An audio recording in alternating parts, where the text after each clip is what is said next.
NFL Network draft analyst Daniel Jeremiah answered questions for nearly 2 hours on Monday, previewing the NFL Scouting Combine, March 1-4 on NFL Network, during a media conference call. As you might expect, he offered insight on which prospects could be a strong fit with various NFL clubs. Here's a look at the prospect team connections Jeremiah made during the call. New England Patriots The Patriots have drafted potential successors to Tom Brady in recent years, Jimmy Garoppolo, Jacoby Brisset, only to trade them. Could it be time to dip into the draft pool at quarterback again? If so, Jeremiah mentioned Daniel Jones of Duke as an attractive option, although he might be off the board before the Pats are on the clock at no. 32. He's very bright, Jeremiah said. He's going to be able to swallow the information you're going to need to swallow in that offense in due time. He has touch and accuracy. Does not have a huge arm, but just a real smooth rhythm quarterback, which is something they value in a big way. In the middle rounds, DJ said NC State's Ryan Finley could be a fit, likening him to a poor man's Jared Goff. If quarterback isn't the play, perhaps tight end is, with Rob Gronkowski still mulling his future. We'll see what Gronk decides to do, but if the two Iowa kids are gone, if Noah Fant and TJ Hawkinson are gone, I have Irv Smith right in that range from Alabama, who I think would be a great fit there, Jeremiah said. He'd be able to kind of plug in. You can play him in line, you can move him. Just a real smooth, clean route runner who's pretty nifty after the catch and has some toughness that I know they covet there. New York Jets. If a team picking later in the first round wants to move into the top 5, the Jets could be an ideal trading partner. Jeremiah believes the Jets, with the number 3 overall pick, could be wise to move down and get one of the draft's top offensive linemen. Their current slot is a little rich for the likes of Andre Dillard, Washington State, or Jawan Taylor, Florida.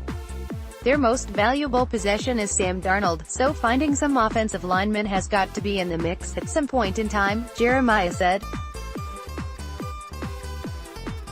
A year after trading up for the quarterback, this might be the year to trade down to collect some picks to help the quarterback. Detroit Lions consider the Lions as the ceiling for how high Mississippi State Montez Sweat could be selected. Jeremiah sees the pass rusher as a top 20 pick, and the conversation begins with Detroit's pick at no. The second day of the draft could be the right time for the Lions to dip into what is considered a very strong tight end class, perhaps with Kahale Warring of San Diego State, or Stanford's Caden Smith. Smith probably has more contested catches than anyone in the draft, Jeremiah said. He's not going to run away from a ton of people, but he works the seams and catches balls and absorbs contact as well as anyone you'll see. Baltimore Ravens. Along with the Jets, the Ravens could also be a strong possibility to trade back in the draft. Unlike the Jets, however, Baltimore doesn't have a pick at the front end of round 1. Instead, they are without a second-round selection entering a draft that will be deep with talent in that round. The Ravens traded their second-round selection to the Eagles when they moved up to pick Lamar Jackson last year. Moving back with the number 22 overall selection could net the Ravens a prime talent in round 2, plus an additional pick or 2 later in the draft. They historically have done very well in those middle rounds, Jeremiah said. If they could pick up a second-round pick and another 3 or a 4, they've drafted a lot of good football players in that range. If Baltimore holds firm at no. 22, Jeremiah said, watch out for Michigan LB Devin Bush, who is a Ravens-type player, particularly if the club loses former first-round pick C.J. Mosley in free agency. Seattle Seahawks. With the 21st overall pick, the Seattle Seahawks sit at the intersection between the end of the range where Montez Sweat of Mississippi State could be drafted, and the beginning of the range where Florida State's Brian Burns could get the call, per Jeremiah. Pete Carroll is always going to be looking for long, really athletic, explosive edge guys, Jeremiah said. Montez Sweat, if somehow he fell down to that range, would make some sense. Brian Burns from Florida State has got one of the top 2 or 3 get-offs in the draft. He can really bend at the top of his rush. I just want to see him be a little bit stronger converting speed into power. Kansas City Chiefs. The Chiefs' primary needs are on defense this offseason, but they still could be on the lookout for a running back after parting ways with Kareem Hunt last season. Which middle-round rushers could be a fit for Kansas City's backfield? Jeremiah mentioned a few: Justice Hill, Oklahoma State; Reichwell, Armstead, Temple; Jalen Moore, Appalachian State; and Elijah Holyfield, Georgia. Chicago Bears. Penn State's Miles Sanders or Stanford's Bryce Love could be nice fits for the Bears' RB rotation, and Love, Jeremiah said, could come at a discounted draft price due to a torn ACL suffered in his final college game.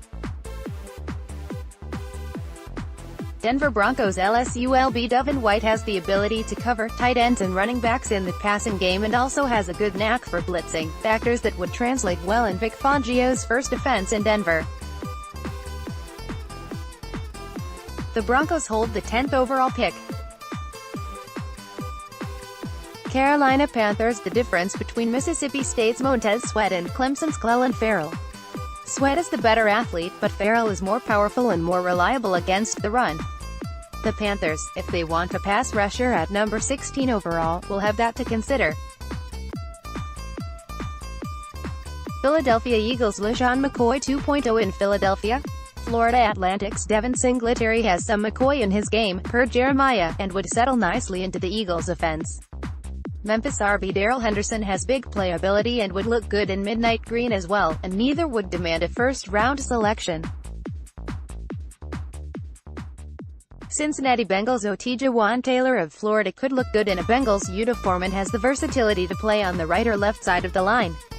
He can handle speed and pass protection, he can redirect easy in the run game, he has some serious torque to be able to latch on and turn and dump guys, Jeremiah said. He is a really good football player who has played on the right side.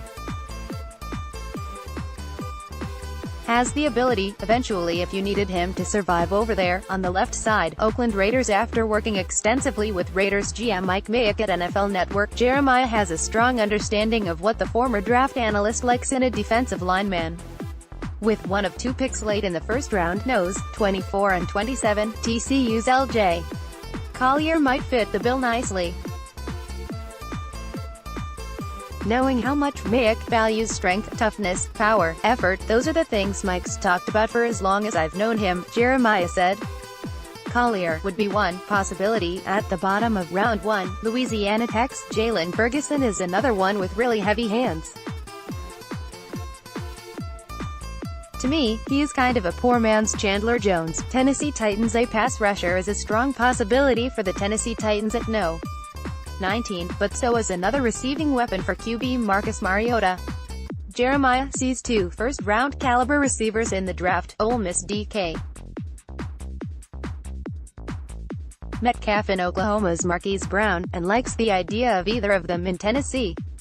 If you want to get explosive, those two kids with Metcalf and Marquise Brown, you pair one of them up with what you have in Corey Davis. Going forward, that would be a pretty good nucleus to work with, Jeremiah said. Atlanta Falcons. Georgia CB DeAndre Baker would look good in Atlanta, Jeremiah said, with the ability to play outside or in the nickel position. Dallas Cowboys. Dallas doesn't have a selection in round 1, that pick was sent to Oakland in the Amari Cooper trade, but DJ mentioned Clemson to Austin Bryant could be a nice second-round option for the Cowboys. Follow Chase Goodbread on Twitter at ChaseGoodbread.